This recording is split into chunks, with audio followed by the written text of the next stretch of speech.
যে মাথা ঝুকাতো খোদারি দরবারে, সে মাথায় চুরি চালালো এজিদ সীমারে।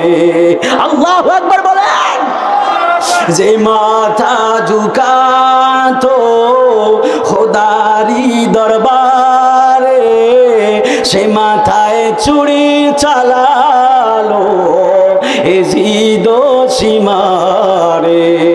শাহাদাতের প্যালা নসিব হলো মোর, আমি মরেছি এমন নয় জিন্দা হয়েছি।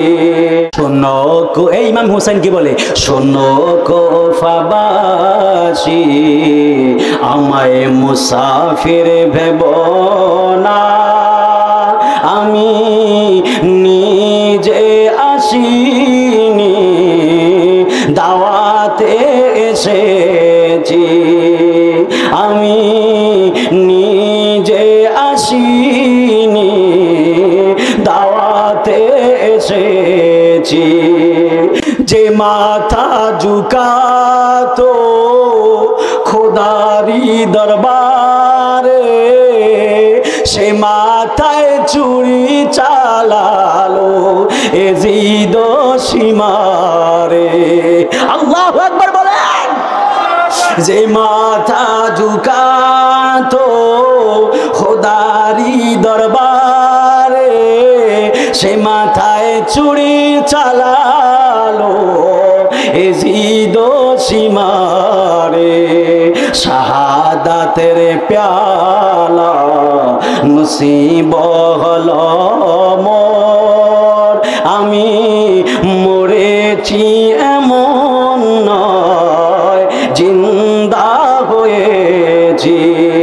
শোনো কুফাবাসী আমায় মুসাফির ভেব না, আমি নিজে আসিনি দাওয়াতে এসেছি, আমি নিজে আসিনি দাওয়াতে এসেছি।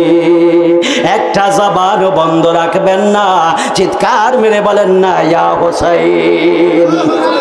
আরো জোরে বলেন ইয়া হুসাইন। আল্লাহু আকবার বলেন। ইমাম আলী আকবর ইমাম হুসাইনকে ডাক দিয়া বলে, বাবা আমার কণ্ঠনালীর একবারে ছিদ্র কইরা দিছে, কষ্ট হয়নি আপনাদের? জোরে বলেন কষ্ট হয়নি? বলে আমার কণ্ঠনালীটা ছিদ্র কইরা দিছে। ইমাম হুসাইন চোখের পানি ফালায়া ফালায়া কান্দে। ইমাম হুসাইন ডাক দিয়া বলে, আলী আকবর, আলী আকবর, তোমার কণ্ঠ ছিদ্র কইরা দিছে, টেনশন কইরো না। আমাদের আহলে বায়াতের প্রত্যেকটা রক্তের ফোঁটার বদৌলতে আমার নানার কোটি কোটি উম্মত দেওয়া বিনা হিসাবে জান্নাতি হয়ে যাবে। জবান খুলে বলা যাবে কি সুবহানাল্লাহ।